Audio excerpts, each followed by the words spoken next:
Nation. Let's go. You all right over there, my guy? Fine, I'm good. Wrong tube right before the show. Choked on an ice cube as soon as we go live. The good news is even if you were like about to choke on the ice cube, it would have probably melted before you died. That's true, man. Oh, what's up, chat? Welcome into survived. the show. Thank you, man. I am too. We're presented by Illegal Pete's, everyone's go-to spot for burritos, buddies, and beers. Yesterday was a fantastic day to be a Buff. How about those Buffaloes, baby? How about them? Crazy, man. CU women's go to Vegas for the neutral site Hall of Fame series, I think is what it's called. Yeah, sure. One of those stupid preseason tournaments. Yeah. Anyways, result was great. they take on number 1 LSU and beat the hell out of them. Yeah, man. No doubter. That was electric. That was absolutely electric. I'm so excited for them. Obviously, to tie it back to Coach Prime in this show, you got to see Shalomai going crazy on the bench. Yep. She's in the locker room going crazy afterwards. But that team is a team of dogs, man. Tons of them. Led by Jalen Sherrod. Like, I always say you either go as your coach, you take on the identity of your coach, or you take on the identity of your best player. I think this team, and this is no discredit to Coach Payne, but this team has taken on the identity of Jalen Sherrod, like just tough, gritty, not taking anything from anyone. And I've said this a few times today, but not to the people yet, so I'll say this. At no point did that look like an upset. And when I say that, I mean sometimes that games take the shape of an upset. One team is missing a bunch of open shots. The other team's making everything, whether it's contested or not. That's your classic like March Madness upset. That was not this. Yep. This was just the Buffs going in there and taking it directly to LSU. They weren't outmatched physically. They weren't outmatched mentally. They weren't outmatched athletically. And they just went and beat them. It was sick. Yeah, it was dope. Just to go back to Jalen Sherrod, I mean, she set the tone early on in that game, really. And then Frida was just on fire again. She is unreal as a shooter. I know everyone's going to talk about Caitlin Clark as like the best shooter in women's college basketball. Frida Foreman's got a flamethrower, bro. Yeah, she absolutely does, man. And she gets that shot off quick. Yep. Give her an inch of space, and she's going to get one up. And I believe she was 7 of 10 last 7 night. of 11, 7 of 11. She took a heat check late. Just awesome, man. I was so happy for them. And again, like, I'm not, over the course of the season, maybe LSU comes out and ends up being the better team. But last night, they were not the better team that got upset. They were the worst team. They just got outplayed in every facet. Well, and Aronette Vonleh with 24 points. I mean, straight up taking it to Angel Reese and the LSU Tigers. I mean, a team that we look at them as a super team in women's college basketball. Yeah. I mean, maybe the most hyped women's college basketball team ever. Mm-hmm. Now, maybe that's doing a little bit of disservice to some of those UConn teams with all-time GOATs. Breanna Stewart. Yeah, but I don't know. I think with the transfer portal and adding Haley Van Lith and all of the headlines and stuff that Angel Reese made over the offseason, like this team was maybe the most talked about women's basketball team, college basketball team ever. Yep. And they walked in there and just punched them in the mouth, put them on the mat, and then never let them get up. Yep. The gap was, I think, 22 at one point. Yeah. They win this game by 14. The men's also won yesterday. A bit shaky in the first half, but, man, they came out firing. I think they hit 4 straight threes to start the second half. Tristan was like 6 of 7. First off, he didn't take a shot in the first half. Comes out 6 of 7 in the second half with 15 points. But just like Jalen Sherrod did for the women's, KJ Simpson completely set the tone for the Buffs last night. Yep. He's one of those guys, brings the energy, brings the fire, brings the passion, brings the pace of the game. Mm-hmm. And they're going to go as he goes a lot of nights, I think. Obviously, Tristan Da Silva is a great, great player. But one thing I want more from him is tone setting. Yes. And KJ is never afraid to set the tone. And so I'm of two minds about that men's basketball performance, and we'll have more basketball content, I think, as the season goes on. For sure. Maybe separate from this show. But just to get into it a little bit from last night, when they didn't shoot well in the first half, it was close. Yeah. They shot well in the second half. They blew them out. Yep. And I think that's going to be the story of this team. And that scares me because they don't have a lot of shooters. Right. Luke O'Brien can shoot that thing. KJ can shoot it sometimes. He was really good before his ankle injury last year and really bad after it. Obviously, Tristan can shoot it.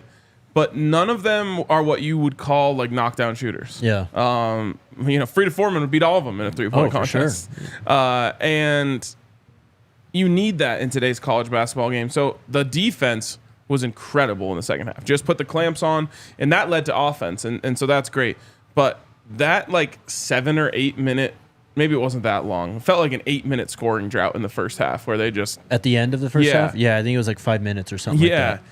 That scares me because when you do that against a good team, you could be out of the game by the end of it. And they just don't have the scorers, especially not the shooters, to save them from those moments. So that was scary to me. Just a few more takeaways from the men's. Eddie Lampkin only had 4 points, but man, he was imposing down there. Just fighting for offensive rebounds, just a dog down there. Yep. Quite a difference from what they had last year at that position.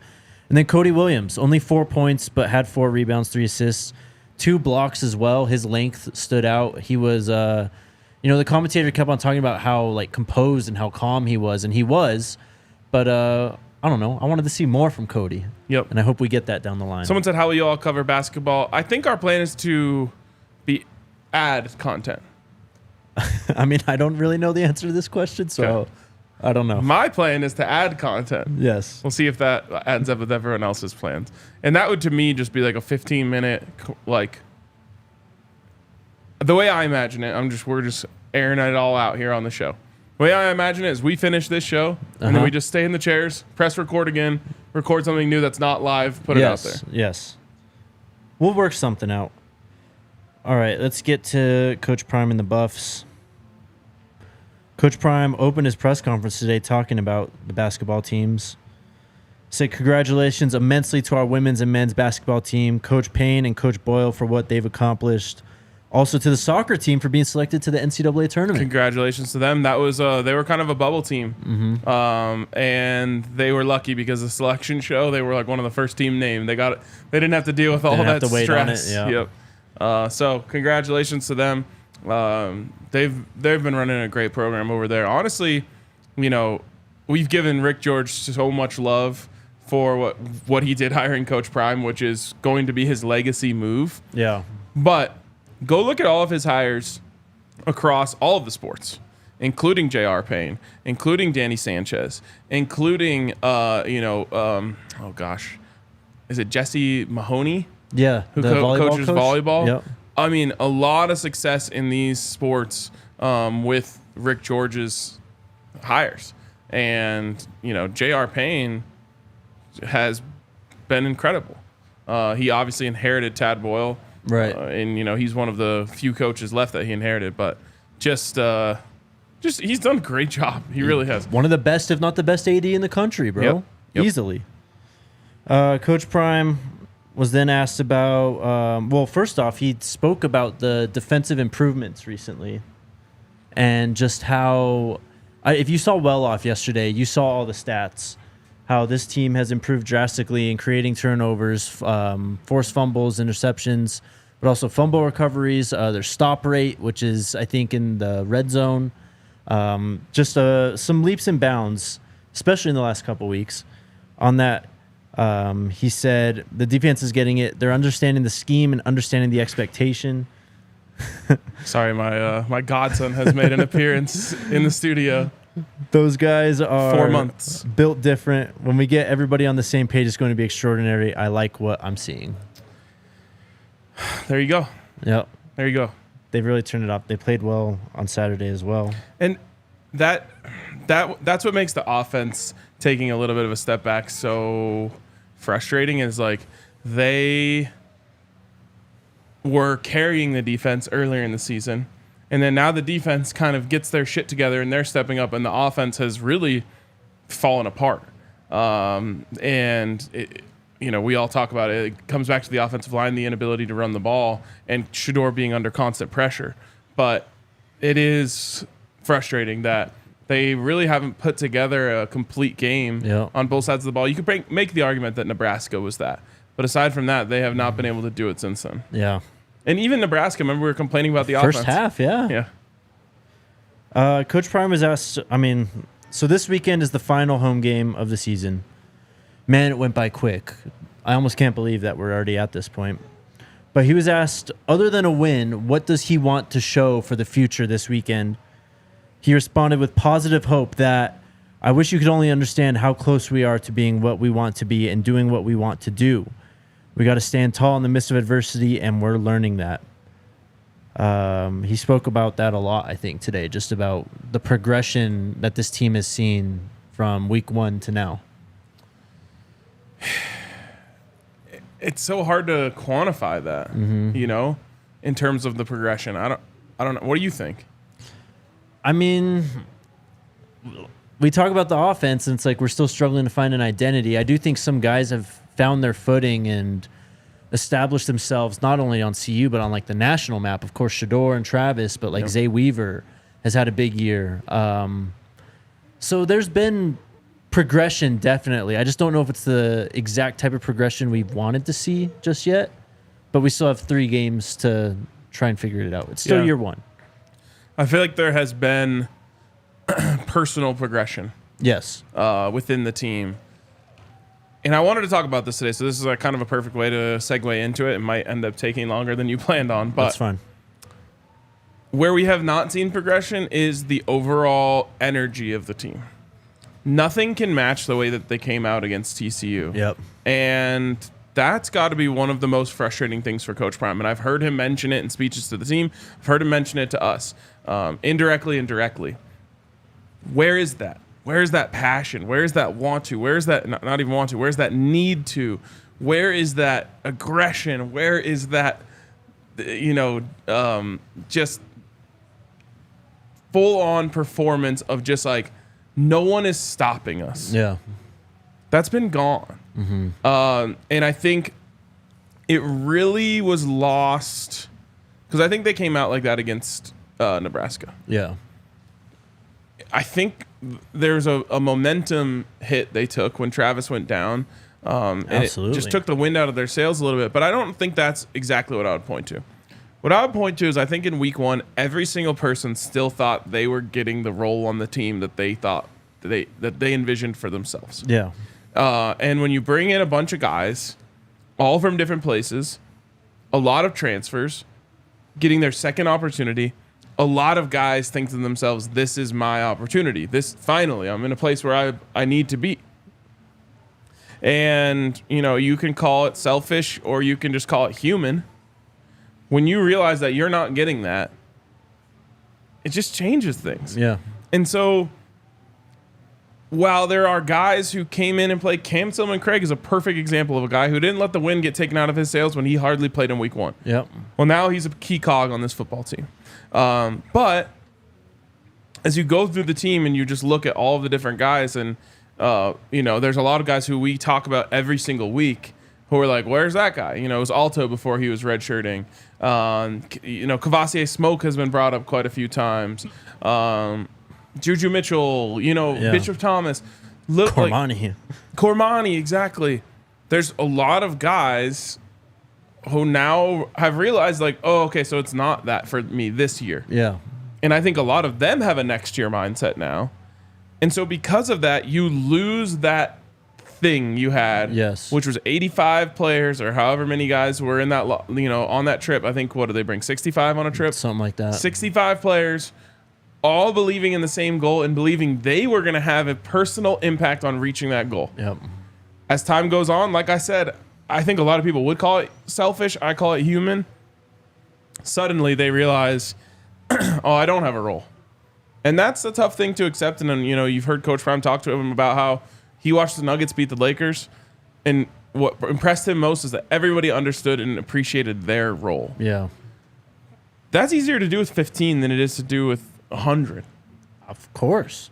And so I think that's one of the things that has changed with this team. And while there has been personal growth, the growth of the team has taken a step back because of the human nature of guys realizing, wow, this isn't really what I thought it was going to be.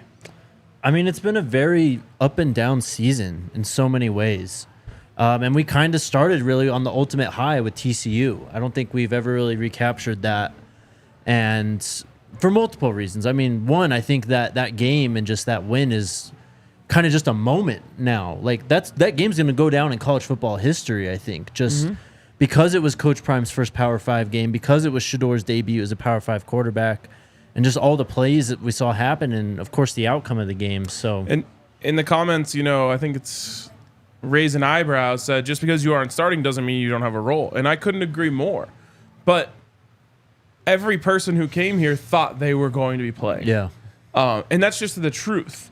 Like, even if you were told by the coaches, hey, we envision you in a backup role, which doesn't happen a lot because that's just not how you recruit guys. You still thought, I'll show them. I'm going to start for this team. Right. And like I said, it's just a unfortunate side effect. It's not anyone's fault.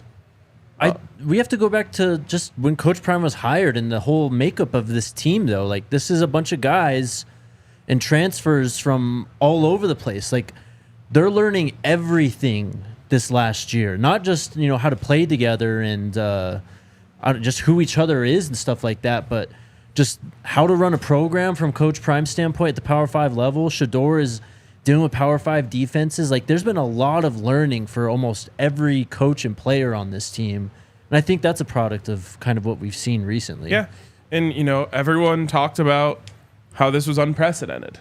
Yeah, what Coach Prime was doing. Yeah, when we're just seeing some things that exactly come with it. Yeah, for sure. Next quote. Can I give a Coach Prime quote really quick? Go for it. That I want to reference because it makes perfect sense for what we're saying right now as it relates to everyone wanted to call it an experiment with the right. transfer portal, and how he said we're learning things, and obviously they're not where they want to be. This was the bar of the day, in my opinion, in reference to the offense. We're not where we want to be, but we ain't where we used to be. Yep. And that applies to the entire program, in my opinion. Absolutely. For sure, man. I want that everyone should think about that quote every day. Not where we want to be, but we ain't where we used to be. That's the perspective, man. Yep. That's it right there. Coach Prime shouted out the scout team. Said, let me tell you who should be recognized, this Dern scout team. I want to recognize them this week. Those kids don't receive the hand claps or the fanfare. Then he was asked about Arizona, and Jedd Fisch said he's a really good coach, really good person. I think we were together in San Francisco or something. They were actually together in Baltimore. Yes, it was Baltimore. Jedd Fisch has been around a long time. He really has, yeah. His coaching resume is suffice. I like him as a coach, person, and man. His kids are playing hard and making the plays they need to make. And then after that, he was basically asked if he looks to Coach Fisch and what he's done at Arizona. I mean, he's been there 3 years now. And, man, they were the Pac-12 doormat before he got there, which was what CU was before Coach Prime got here. He said, I can't say I do. I have so many people I lean on, just having wonderful talks with guys who have been in these situations. Obviously, we know his network is massive, but he knows everyone. He even knows Jedd Fisch. Yeah, I love that. Well, Coach Prime was asked, do you look at Arizona? Is that someone you emulate? Right. And it's like, no. Yeah. I don't know. I get it. Of course, Arizona plays in the same conference, and they have turned around a thing. But Coach Prime said I'd be lying if I said yes, and that's exactly what I was thinking when he was asked the question. Yeah. It's like, that's just not how he operates. No. Coach Prime does things his way, and yes, he has a lot of people in his circle that are willing to help him and that he can pull advice from. But I love that he went and referenced two of the greatest coaches of all time. He's like, yeah, I'm not exactly trying to emulate Jedd Fisch because I'm talking to Jimmy Johnson and Barry Switzer. Right. Exactly. So it's not at all a disrespect or anything like that. It's just no, that's not really where he's. What would he even do? He's not digging up Arizona film from last year going, okay, this is what we need to do to get to where we want to go. And what Jedd Fisch is doing, it doesn't have to do with their film. Right. He went in there, he laid down a culture. And the biggest thing for me, honestly, is he had a really great reputation with quarterbacks. Mm-hmm. So he immediately got Jaden Delore to come transfer there from Washington State, where he's slinging the rock everywhere. Yep. He said, come play for me, I'll make you even better. Mm-hmm. He did. They were better last year because they had a better quarterback. Then, out of nowhere this year, they pull Noah Fafita out of their ass. A 3-star. Exactly, and he's incredible. Yeah. That's a credit to the scouting staff and the coaching staff and Jed Fish for developing him. But there's not like a magic formula for rebuilding a team other than just get good players, especially Pretty quarterbacks. much. Yep, exactly. All right, we've got video for this. Coach Prime has asked about the play calling situation again. All right, let's play it. You're good. Whenever you're ready. We'll just wait on Alyssa. Coach Sean Keeler of the Denver Post. I have a question for you as a dad and as a coach. First, the coach question. As far as you know and care to say, is the play calling arrangement still going to be the play calling arrangement on offense? Are you the guy that Shedeur was? Am I the guy? That's you? I'm probably that guy, yeah. It's so funny that I didn't know that, but from your line of questioning, like how you came with it, it's like something clicked in my head and say, that's the guy. And I didn't even see the press conference. I just saw him laugh and say, come on, dog. Whatever. It was a good stiff arm. It was good. Yeah. I passed that. Let that go, man. Just let it go. You barking up a tree that you ain't gonna get up. Just let it go. We're some happy people right here. We're ecstatic. We're blessed. We're highly favored. We're not where we want to be, but we ain't where we used to be. That's true. And we're going in the right direction. So we're good. We're not that like controversy and that stuff. We trying to raise these kids, man. Grown folks' problems that don't help kids. Speaking of raising, and I've been through 2 divorces, and I know that for a fact. Grown folks' problems don't help kids. There you go. Don't need to say anything else about that one. There you go. Like I said, bar of the day. We're not where we want to be, but we ain't where we used to be. Yep, straight up. But also, Coach Prime totally knew that. On that thing, though. And here's, can I? Yeah, go for it. A lot of people are like, why isn't he addressing this, that, and the other?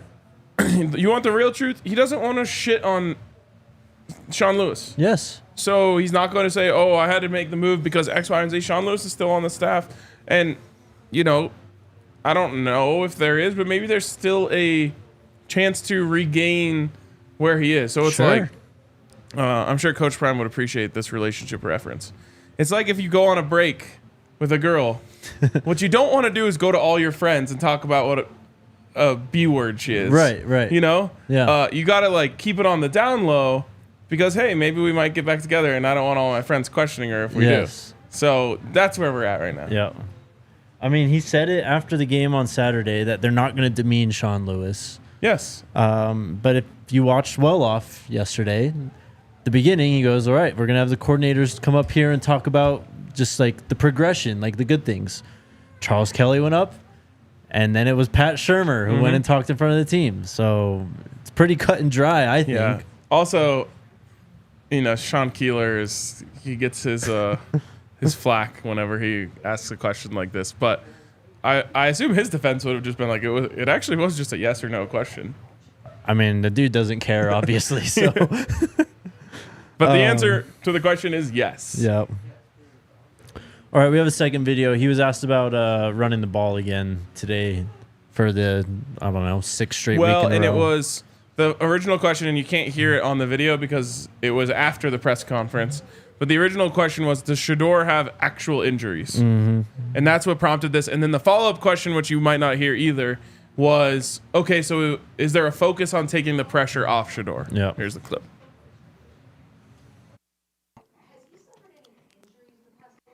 Yeah, he's suffered injuries. Of course he's suffered injuries. You think he walking like me for nothing? He's hurting. You have to check with the trainers on that one, but he's hurting.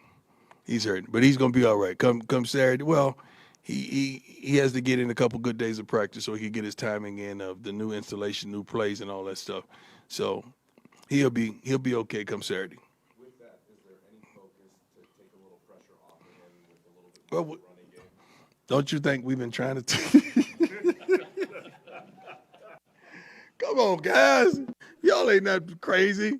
Shoot, what you think we've been trying to? Yeah, it's so funny that you guys think it's just like, yeah, you just go out there and hand the ball off, you just run down the field, right? We can just do that. Yeah. Yeah. So we just want to call pass plays after pass plays after pass. We don't want to run, right? Yeah. We don't want to run.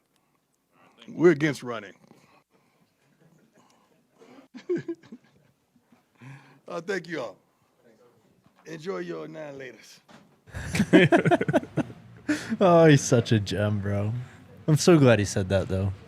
Well, me too. I mean, of course they're trying to take the pressure off Shedeur. And of course he's hurt, man.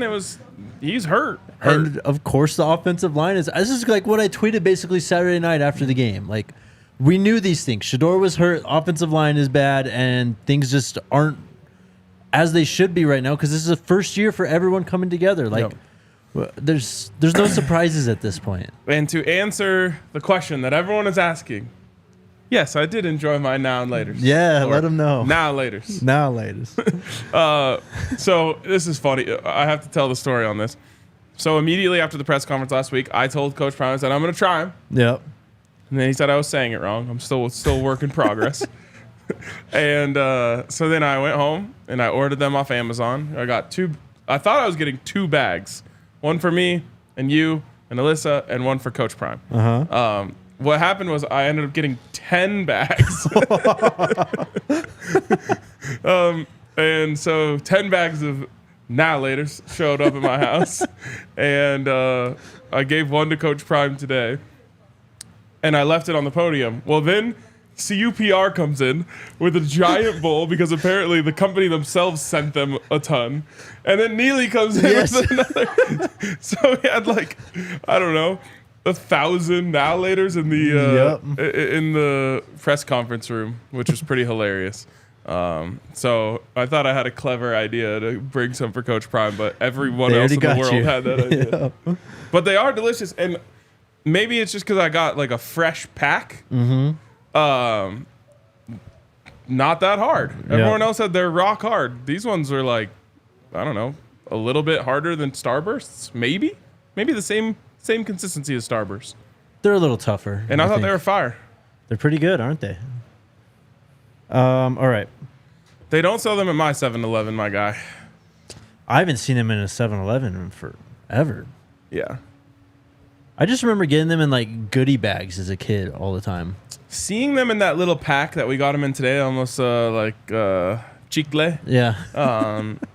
That made me think, okay, I think I've seen these before. Yeah. But I definitely didn't remember. When I tasted them, I was like, damn, these are good. You've seen them The before. strawberry ones, goated. Yes, exactly. Strawberry anything, honestly. Second place, I'm not normally a big fan of these. The apple ones, I would put second place. Okay. Grape it's strawberry and grape for me. Grape, I would put 3. Cherry 4, banana 5. Dang. Someone was just singing the praises of banana. Banana is one of those things, you know, like you either love it or you don't. I don't like artificially flavored things that taste nothing like the actual thing. I understand, and banana is the worst flavor at that shit. So it tastes nothing like a banana. No, it's. And I like bananas. It's not good. Last thing, Coach Prime was asked what he's learned about himself the most as a coach this season. Patience. I think we all can learn from that quote there and really apply some patience to this whole situation. Yeah, man. The truth is, Coach Prime does not lose. No. Like, go back and just look at his career, man. He didn't lose anywhere. And the one time that they weren't just out and out winners was his first year at Jackson State. Weren't they 7-5? No, that was the COVID year. They went like 3-4, 4-3, something like that. Yeah, I think they. So this man does not like losing, is not familiar with losing, and certainly doesn't want to get used to losing. Yep. And so, of course, he has to be patient because this is unfamiliar territory for him. All right. Mark Vissette was next on the podium. It was just amazing because Coach Prime was hanging out the whole time and just going, mate, the entire press conference. It was cracking me up. I wish you would go with the accent. The Australian accent? Yeah, go with the Australian accent. I'd love to hear it. All right. It's like me saying now and laters. Yes. Shout out to our friends at Kind Love. I love Kind Love. Kind Love's fully integrated seed to sale. They breed their own genetics. They control the grow process and packaging. They've got their turbo joint line. They got everything, though. They got edibles. They got pre-rolls, all kinds of good stuff. Even the DNVR pre-roll strain, which I don't know if it's back yet or not. Let's just say it is. Let's hope it is. They also have their Get It While It's Hot flower 4-3. shelf. There you go. So it was not even a losing record then. No. Still got a chance, by the way. And when he lost in Atlanta, he left. Yeah.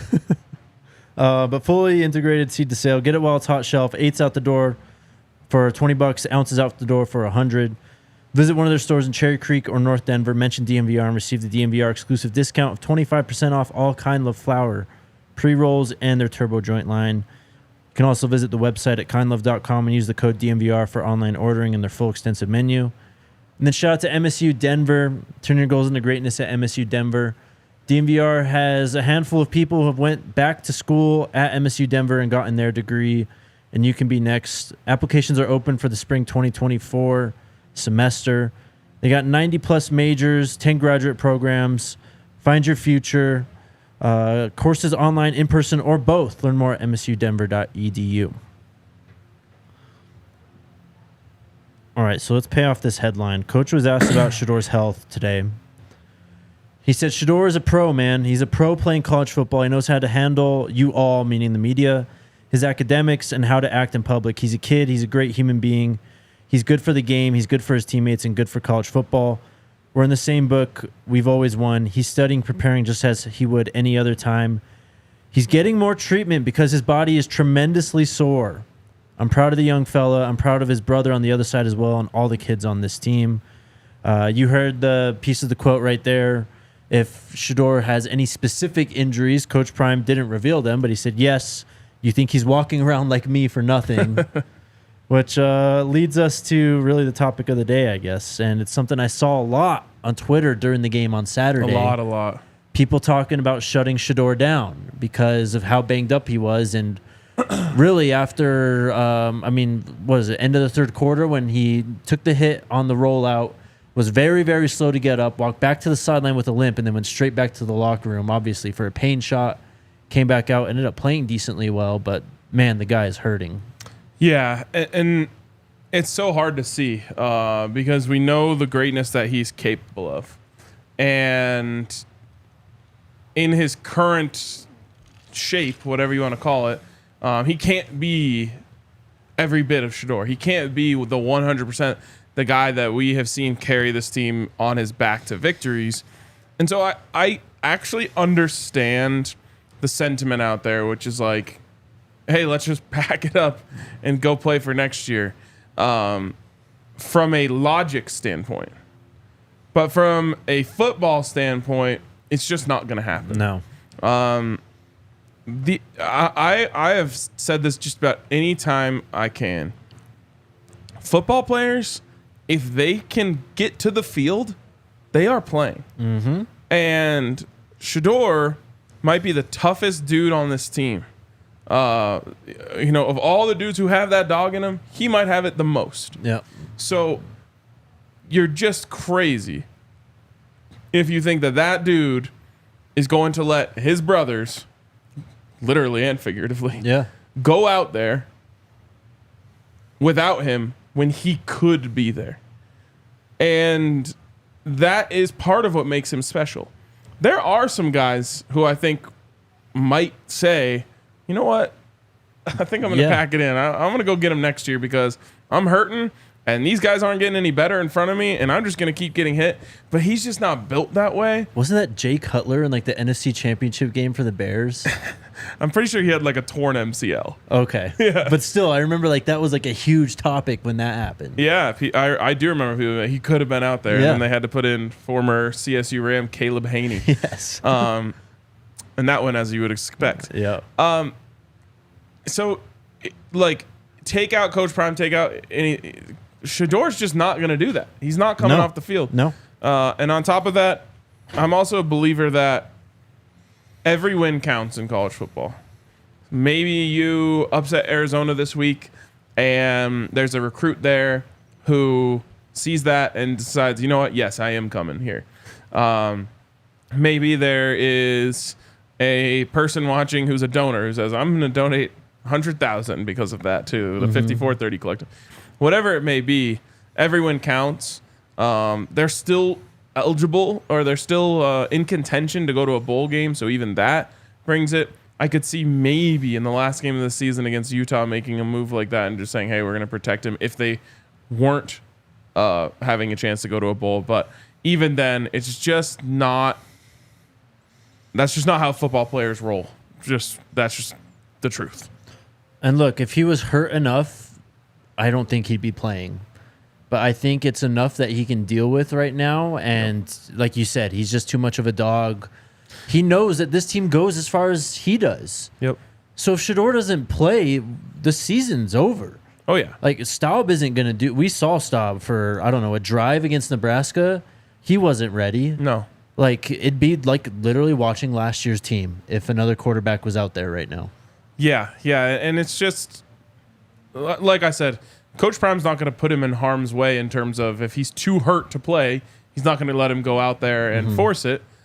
But if he can play, he's going to play for himself, for his teammates, and Coach Prime's not going to stop him from that if it's not an injury that is dangerous. Yeah, but it was pretty clear. I found it today when we were in the press conference room. We'll try and bring it up right now. But I mean, he was bad in the first half last weekend. I mean, there's really no way around that. He wasn't good. I think they only had like 49 passing yards or something at halftime. But he goes in, gets the shot, and then in the fourth quarter, he is on fire. 14 passes, 179 yards, went 9 for 14, averaged 8.9 yards per pass. He only completed 15 passes before the fourth quarter. I mean, it was night and day. But it's also, again, too much of what we've seen in so many weeks. It's Shedeur save us at the end of the game, basically. Yep. That's the identity. Everyone wanted to know what it is. That's what it is. Yep. and that makes it even harder on him when he's hobbled like he is right now. For sure. Also, I mean, CU, before the fourth quarter, 1 of 10 on third down. In the fourth quarter, 4-4. Dime time. For sure. For sure. It's just too little too late this time, unfortunately. People are saying it's a hip injury in the comments. I could see that because he's obviously got a bit of a limp. I don't think it's just one thing. Oh, I seriously doubt it's just one thing. Yeah. And he's being affected by a lot. Even if it is multiple things, I'm sure he's just sore. Like his whole body. Dude. If you haven't played football... And I've obviously haven't played it at even close to the level that these guys have. But you come out of a football game, you're just bruised, like all over you. Yep. And the older you get, the more it hurts. And the more you get hit, the more it hurts. And these guys are getting hit by grown-ass men. My playing days, I was getting hit by kids. Yeah. So the amount that he's getting hit is like above almost anyone in the country. There's probably some running backs out there for like Army and Air Force who are getting hit as much as he is. Exactly. But, he's got to be hurting, and on top of the actual injuries he's dealing with. CU's offensive line surrendered, 3 sacks last weekend? 3 or 4? Shedeur is still the most sacked quarterback in the country. 4. He is only 8 ahead of the next most guy now. So the gap is slightly closing, but not great, man. Shout out to Breckenridge Brewery. The beer of the month again is Broncos Country Pale Ale, I guess. Hey, Broncos are winning. 2 in a row, baby. It's hard to lose on your bye week. Hey, 3 weeks in a row without losing. That's true. Try out some of our favorites: the Mountain Beach Sour, Mile High City Golden Ale, Strawberry Sky, Broncos Country Pale Ale, of course, and the Fun Slinger. Breckenridge Brewery's been doing it for 33 years. All comes down to love and passion. Alyssa, will for you good beer. stop the spam in the chat? Check out their beer locator at www.breckbrew.com to find a Breck brew near you. Shout out to everyone who came out to the tailgate on Saturday. Bro. Legendary, I heard. Tailgate went nuts. Even Connor showed up. Connor did show up. Nice guy. He probably had a better night than the rest of us, Yeah, unfortunately. probably. So every person that showed up, they'll attest to this. I said, we have so much beer and liquor, and I don't want to bring any of it home because that means I have to come back here after the game. I just want, let's just finish it all. Yeah. And boy, did the crew come through. We literally left. There was 0 beers left. 0 seltzers left. Not a drop of alcohol left. That was amazing because I left to go to the stadium at 5-10 minutes after 6, which is about 2.5 hours before kickoff, and there were a lot of drinks left, man. We drinks turned left. it up to 11, and It's impressive. it was great. I'm waiting for confirmation, but I think we're doing the same thing this week. So Let's go. Prepare yourselves. So be prepared. Come hang out. Shout out to Backus and Shanker as well. They've been helping Colorado families win for more than 25 years. They've won over $1 billion for their clients. If you are seriously injured in a car accident, motorcycle, rideshare, pedestrian, trucks, or even if you're hurt at work, if you need to sue, smash the 2. Hit them up for a consultation, 222-2222. They've got neighborhood offices all over the city. Backus and Shanker wins. All right, what do we got next? All right. Big recruiting segment here. Do you want to start with Jordan Seaton or Bryce Underwood? Jordan Seaton. So Jordan Seaton, of course, went on an OV this weekend, was at the game. The student section was chanting, I think, we want Jordan. Yep. I would have gone with Save Us Seaton. Yep. The hashtag. Yep. It's obviously a bit of a movement. And Oh, my God. Wait, did I talk about this on the postgame show, my trip to the student section? no. You made it back? I'm back, baby. Now I have to hear. This is credit to Allie because things were going horribly. Uh-huh. And she pointed out something that is very true and very sad. We haven't won a game at home since we were removed from the student section and moved to our OG seats. So you guys need to get back ASAP. So Allie was like, we have to go back. So this was right before the 2 touchdown drives. I'm not kidding you. Okay. Actually, no. The second that we left our seats was the fumbled, bobbled snap that gets returned by Breedlove. Oh, okay. Immediately. Okay. And then touchdown drive, get it back, touchdown drive while we were there. So security, if you're listening, it's not about me. It's about the betterment of the program. Be a team player, security. Be a team we player. We need you. Trust me. This will not be up for debate. I will be in that student section on Saturday. Let's go. You have to. It's the last one. Exactly. There's nothing they can do to stop me. Anyways, Jordan Seaton said quite a few things about his visit. I guess just on everything overall, I said they have a big need, and they made sure I knew that. He said that to Chad Simmons of On3. And then he spoke to Adam Friedman of Rivals about really the coaching staff drama. He said right now the talk about the OC and the offensive line job has kind of been a conversation a lot of coaches don't like to touch on because I don't think every single coach knows the full details besides Coach Prime himself. So I kind of stayed away from those type of questions just because nobody could give me a direct answer. Does this hurt recruiting, the uncertainty with the offensive coordinator and the offensive line coach? I don't think so. Look, if you're interested in coming here in the first place, there's a very good chance that it has a lot to do with Coach Prime. Of course. And if you believe in Coach Prime, you believe that no matter who he brings in there is going to be a top-of-the-line coach. Mm-hmm. So you combine those two things. You know, Jordan Seaton will probably be the first to know when there's a move made, if there is a move made. And, you know, like I said, if he is interested in coming to Colorado, it's because he believes in Coach Prime and he knows that whoever it may be. This one's been brought up a bit. If the Buffs were to move on from Bill O'Boyle, they got to give Mike Munchak a look. Have to. One of the best offensive line coaches of all time, a Hall of Famer himself on the offensive line, and a man who lives in Colorado. He came to the Broncos under Vic Fangio because he wanted to move here to be closer to his grandchildren. Yep. As his daughter lives in Denver. So now he's just living here. And I wouldn't mind him making the trip up to Boulder every day to coach up the offensive line. So I don't know how interested he would be, but especially with the connections that Coach Prime has, I assume he has a connection either directly with Mike Munchak or to someone who can connect him with him very, very quickly.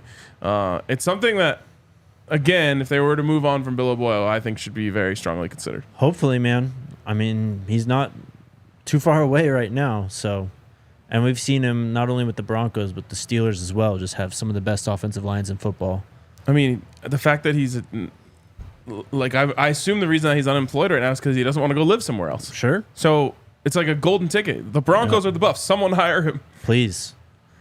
I'm going to push back a bit on the chat because they said 100% this affects recruiting. And I'll just point back to the last 3 years at Jackson State when Coach Prime changed offensive coordinators almost every single year. Yes. Didn't really affect recruiting back then, it seems. So yeah, and I don't know. Obviously, they're going to throw the ball a lot.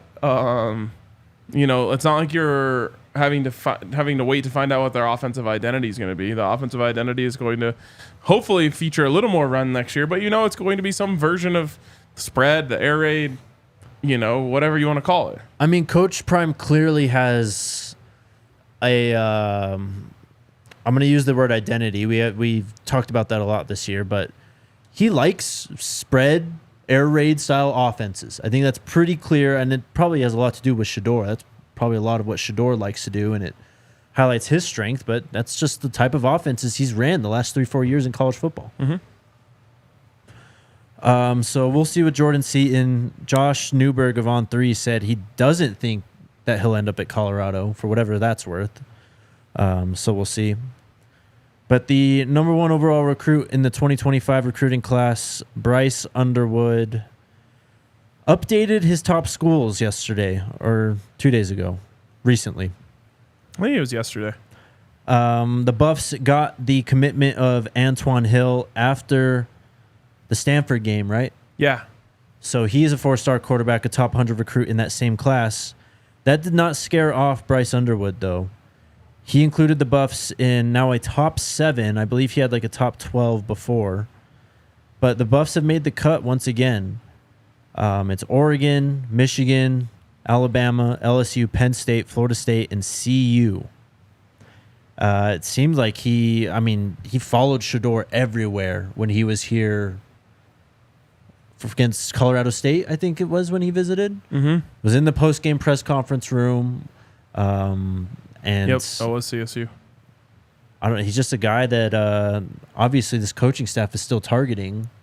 And he's not, I don't want to say he would be intimidated, but the Antoine Hill commitment obviously did nothing to affect his want or desire to potentially come to CU. Yeah, I mean, if you're him, you don't care about that stuff. No. And you either think, I'll commit, and he can decommit if he wants to, or you think, I'll commit and I'll go compete with him for the starting job. Yep.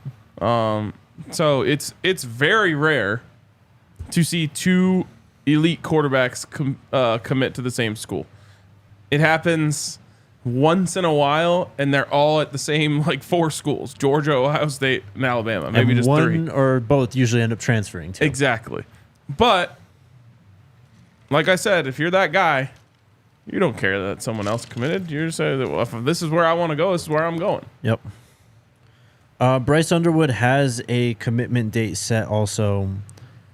I believe it's in December or just after the new year. I just had this pulled up. January 6th. So there's still plenty of time. He's only taken a handful of visits too, but Colorado has been one of them. Cam Mikell. I think he visited back. Was it the same game? No, it was Nebraska. Cam Mikell came. 247 Sports Composite 4-star, 101st overall player in this class, the 6th overall athlete, 6'1", 181 from Statesboro, Georgia. Absolutely stacked. Yeah, he's coming back this weekend. All right, let's go. And he set a commitment date, November 23rd, Okay. which is before the season ends. Yep. That is right a before Thursday. Yeah, right before the Utah game. Yep, 2 weeks from Thursday, he's going to commit.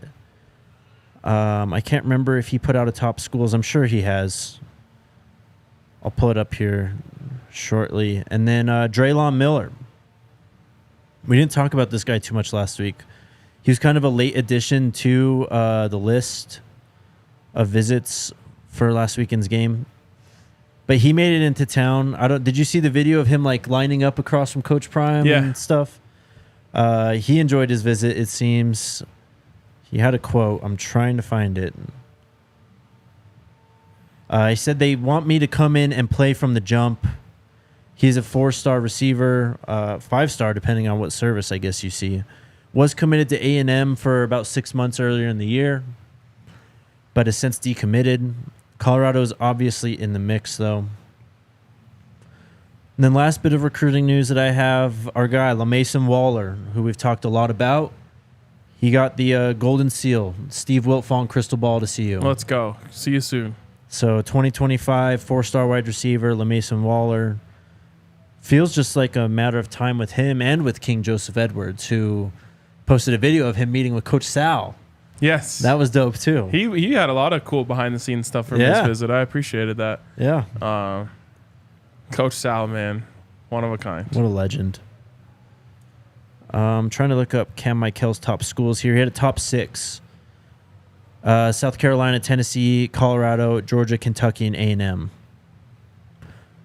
So that is the one coming immediately down the pipeline here in just over 2 weeks.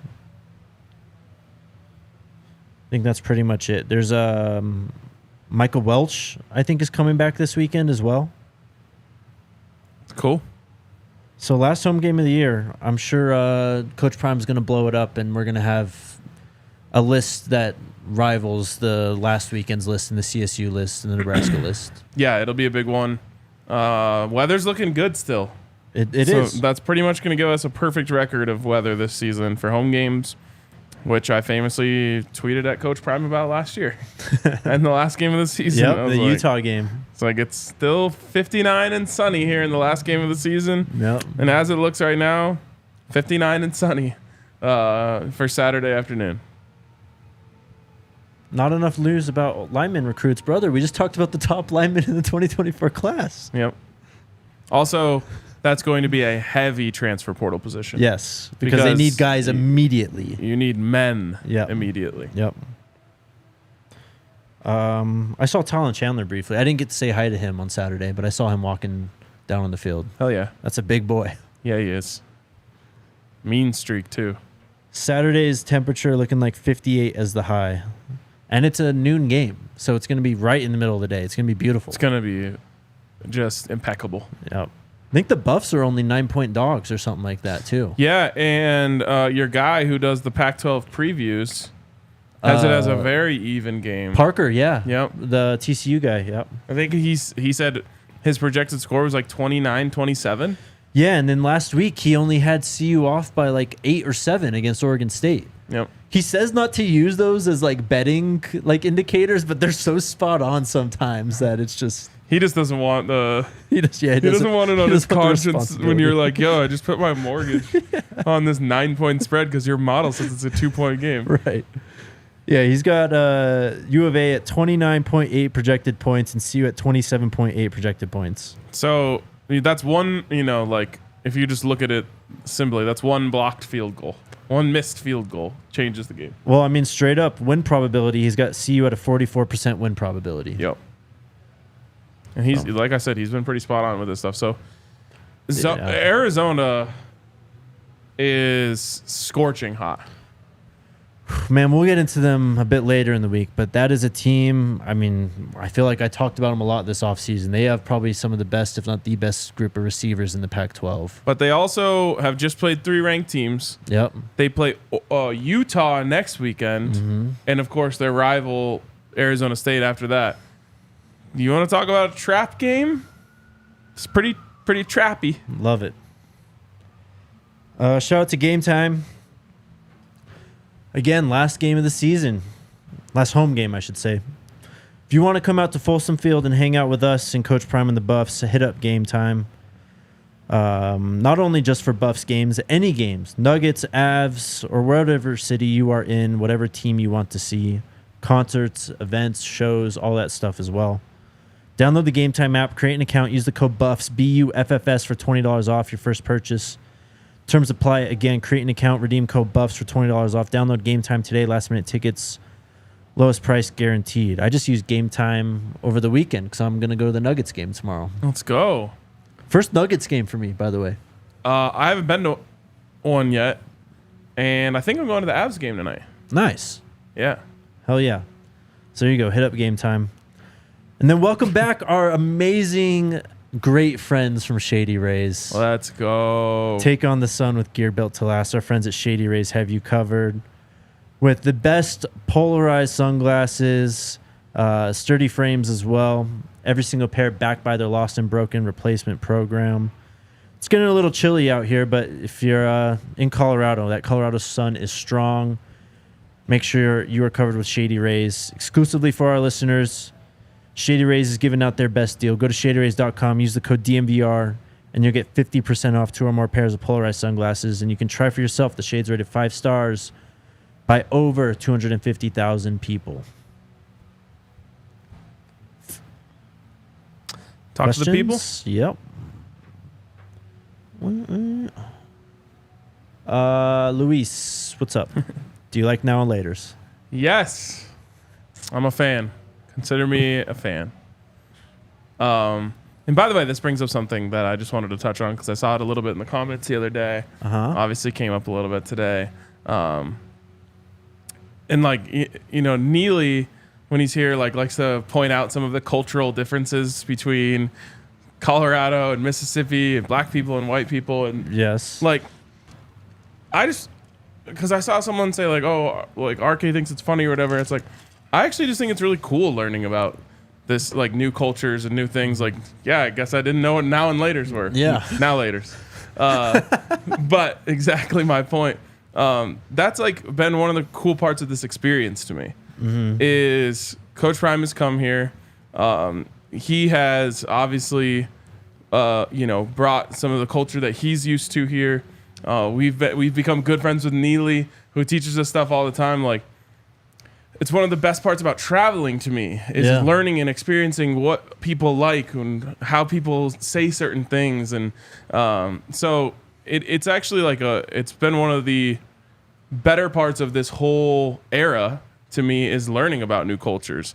We talked about Jimmy's accent when that came up, and I think it's awesome hearing him talk. Mm-hmm. So to me, it's not whether it's funny or this, that, or the other thing. It's just this is one of the cool things that's happening is an intersection of cultures, which has been very, what's the word I'm looking for, symbiotic to this point. Yeah. Everyone's been really open and welcome to learning about each other.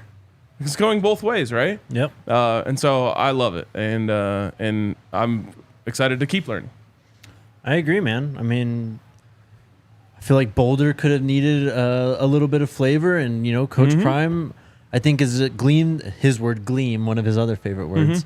Some of the Colorado culture as well. So it's just amazing seeing, I guess, all these different people coming from different backgrounds coming together for a common goal. Yeah, and I think it can get too serious if you're not willing to laugh about it. Right. Well, some of the jokes are legitimately funny. Yeah, so. no, exactly. And just certain things are different for everyone, and it's just sometimes just funny to point it out, laugh about it. Yeah. All right. Let's see what people after the game with the super chat, thank you very much, says RT. No, I just didn't know what RT meant. Why are you saying it's RK? Okay. Why are you saying CU cannot run the ball? Their average yards per carry, Edwards 4.3, Hank 4.2, Wilkerson 3.4, Alto 4.2, Offerdahl 5.5. Has he carried the ball?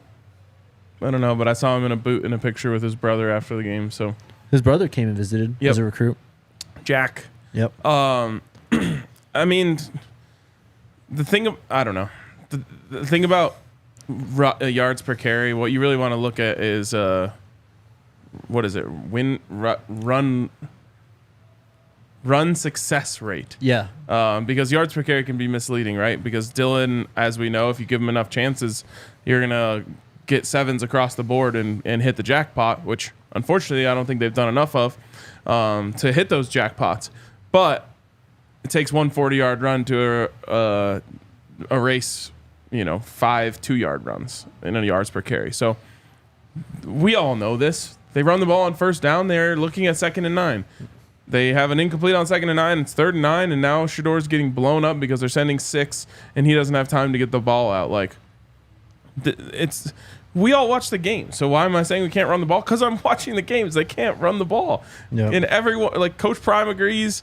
The play callers have both agreed they have to get away from it because they can't do it successfully. Now, I still believe that they need to be more creative with how they try and scheme up some runs and scheme up some holes and get Dylan out in space and throw some tosses and counters and all these things like I mentioned a couple weeks ago. Use the Jaleel McLaughlin package to try and open up some holes, but in the end they can't run the ball, not because of the yards per carry average, because we've been watching it. They can't run the ball.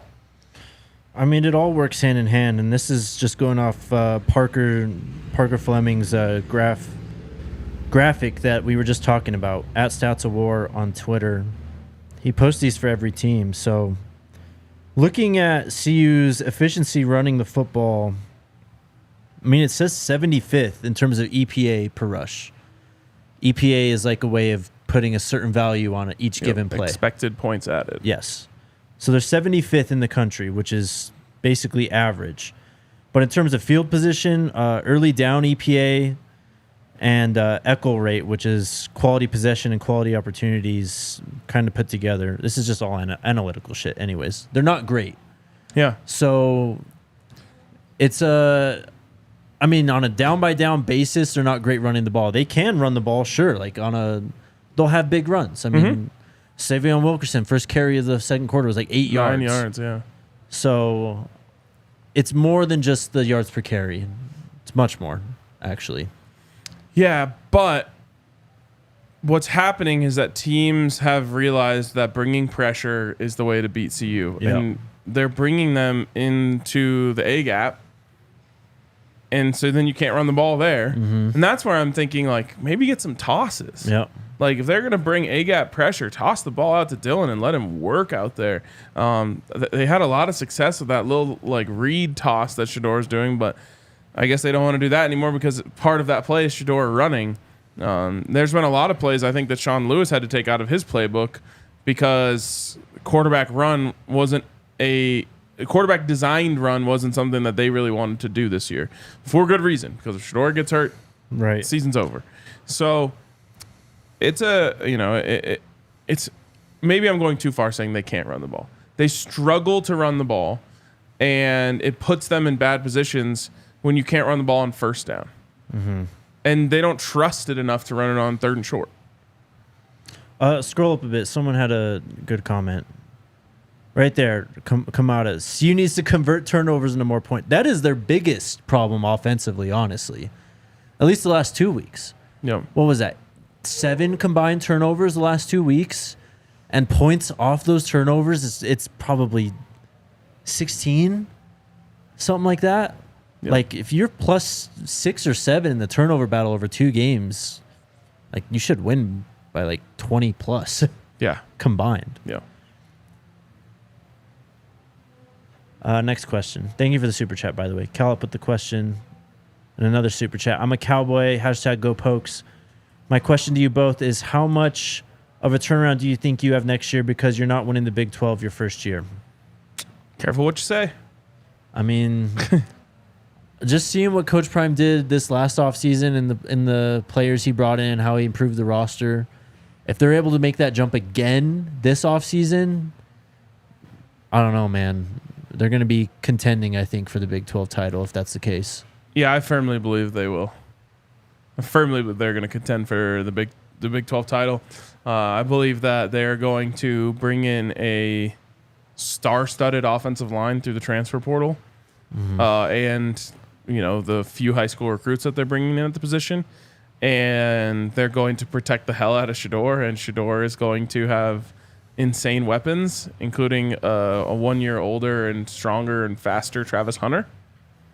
And their offense is going to be unstoppable, and they're going to add some big pieces on the defensive line that unlock a whole other level of pass rush and threat from them. So, yeah, I think they will compete for the Big 12 title year one. I agree. And then, shit, man, they needed literally 50, 60 players out of the portal this last year.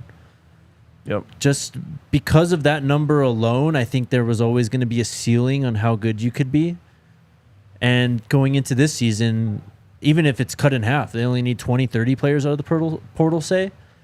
I don't know. I feel like those can all be contributors or someone who helps out this team in a massive way. I'm telling you, just wait to see the quality of player they get out of the transfer portal. Yep, This is going to be the craziest transfer portal year ever. We're going to keep saying that for a few years until eventually it slows down a little bit. No. But the quality of player they got last year was a certain level, right? They got a couple guys.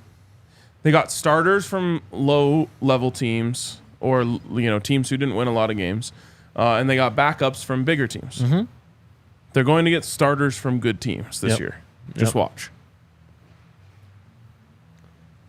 Robert with the super chat, appreciate you, man, says pulling trigger quickly on OC and OL assistants will be important for 24 prep O-lines, citing Seaton's comments. Seal will still lean on transfers, but pipeline is crucial.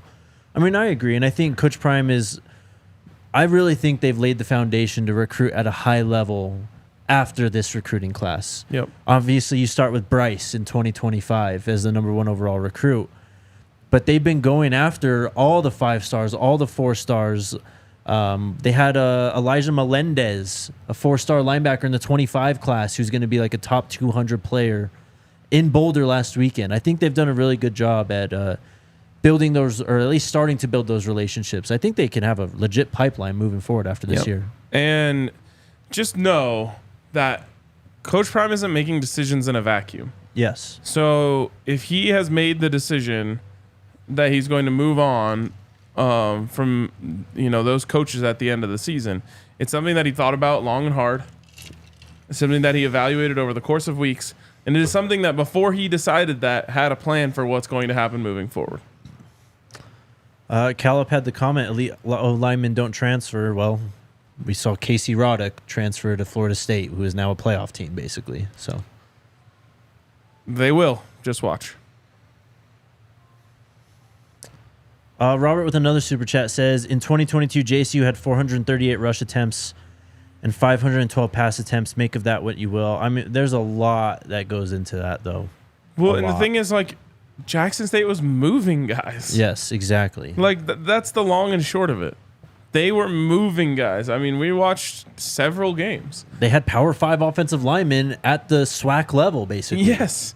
And Savion Wilkerson was running people over, and everyone wants to run the ball if they're running for 5 yards every time they do it. And then it makes Shedeur's life really easy, and that's how you get whatever it was, 40 touchdowns to 3 interceptions or 6 interceptions, whatever it may be. But that is the biggest difference. Is they were winning the line of scrimmage. So of course they were running it because it was working. Also, 2022 JSU was year 3 of the era there. I'm sure in year 3 of the Coach Prime era here at CU, I can almost guarantee you they're going to be running the ball better that year than they were this year. Yep.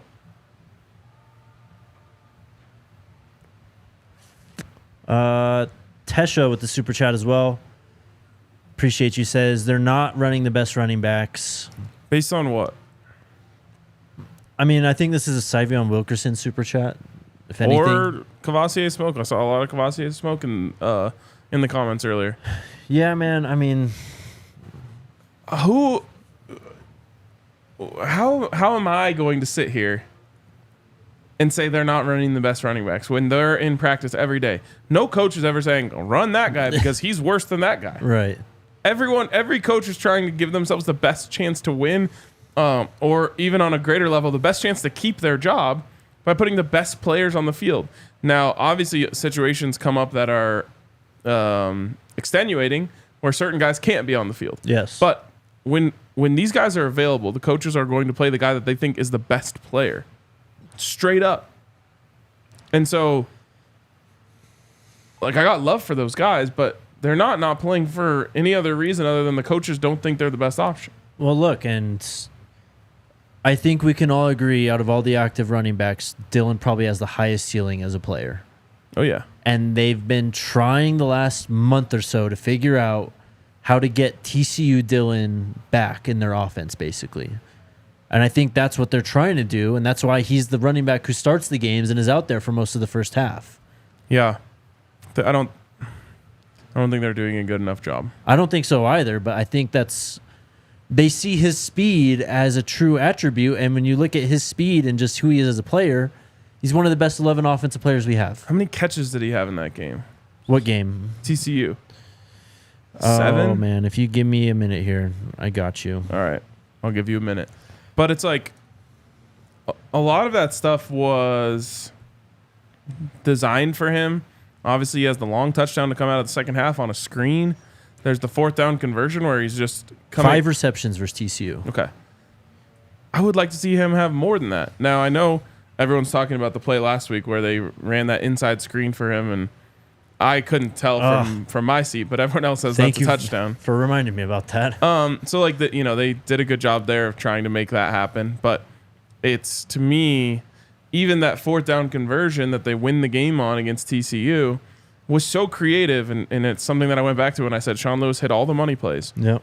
You know it's man coverage. Well, what do? They're going to line up the linebacker over Dylan Edwards. Mm-hmm. So he's lined up to the right side of Shedeur, meaning the linebacker on the right side of the formation is expecting him to come out of the backfield that way. So he's covering him. They bring him across the formation with a little play action, and then it's a race. Dylan Edwards versus a linebacker coming from the opposite side of the field. He's winning that race every single time, 100 times out of 100. Shedeur has to do nothing but flip it out to him in the flat, and now you've got 2 clear-out routes taking the other guys down the field. Boom. One-on-one. He turns it up the sideline. Touchdown. Where is that? I mean, They're bringing pressure, so they're giving you man looks. I mean, damn, he was basically one broken tackle away from having a massive gain in that first drive, though. I think it was the second reception. So I don't know. Maybe they're closer than we think. It's just Dylan hasn't been able to pop the big play, I guess. I don't know. I mean, you look at his touch. He only had 11 touches against TCU. He's eclipsed 11 touches, 1, 2, 3. Well, only 3 times, I guess, since then. But it's still like a bunch of 10 games, 10 touch games, 9 touch games. Yeah. So. To me, though, every play that you hand him the ball should be designed to get him in space. Yes. And I just haven't seen it enough. They're playing the slot machine, but they're hitting the minimum. Mm-hmm. You know what I'm talking about? You can either bet like the big one, or you got a couple buttons. There's the minimum that hit the big ones. Yeah. I know you're playing the penny slots. Put down $5. Get him out in the flat.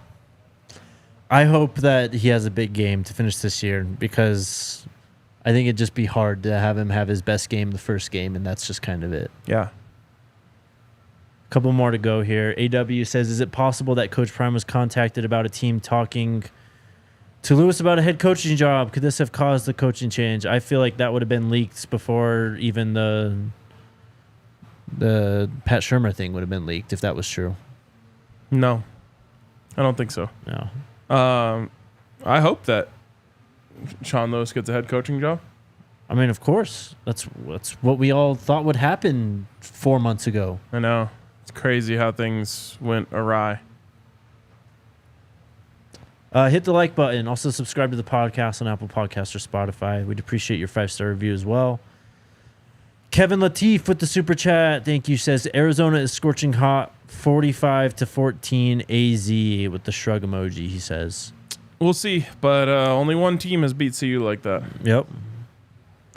I mean, that's the thing. They're not going to get enough credit for it, but man, they've hung around in a lot of these games. I said it the other night. I'll say it again. Bobby Bowden. First you lose big, then you lose close, then you win close, then you win big. They are in the lose close phase. Yep.